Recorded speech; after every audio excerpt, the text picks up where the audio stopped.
सध्या लग्न सराईचा हंगाम सुरू आहे. जिकडे तिकडे लग्न सोहळ्याची लगबग सुरू आहे, तर कुठे मुलगी आणि मुलगा पाहण्याचा कार्यक्रम सुरू आहे. अशातच बुलढाण्यातून एक धक्कादायक बातमी समोर आली आहे. लग्न जुळत नसल्यामुळे एका 28 वर्षीय तरुणाने गळफास घेऊन जीवनयात्रा संपवल्याची घटना समोर आली आहे.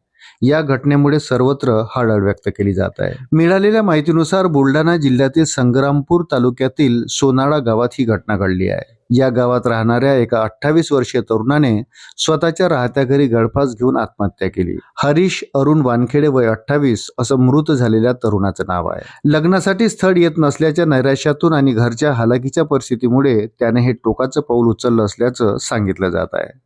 या घटनेमुळे परिसरात मोठी हळहळ व्यक्त केली जात आहे. मृतक हरीश वानखेडे हा सोनाळा गावात राहत होता. गरिबीमध्ये लहानाचा मोठा झाला. त्याच्याकडे कोणतीही शेती नव्हती. हातात मिळेल ते काम करून तो उदरनिर्वाह करत होता. हरीश वानखेडे हा गेल्या 2 ते 3 वर्षापासून लग्नासाठी प्रयत्न करत होता. मात्र जमीन नसल्यामुळे आणि आर्थिक परिस्थिती बेताची असल्यामुळे त्याला लग्नासाठी मुलीकडून नकार मिळत होता. यामुळे हरीश कमालीच्या नैराश्यात होता. त्याच्या कुटुंबियांनी त्याच्या लग्नासाठी प्रयत्न केले, पण कुणीही मुलगी द्यायला तयार नव्हते. त्यामुळे तो प्रचंड नैराश्यात होता.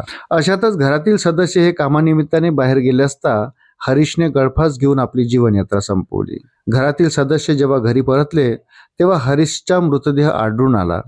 घटनेची माहिती पोलिसांना देण्यात आली. पोलिसांनी घटनास्थळी धाव घेऊन हरीशचा मृतदेह खाली उतरवला.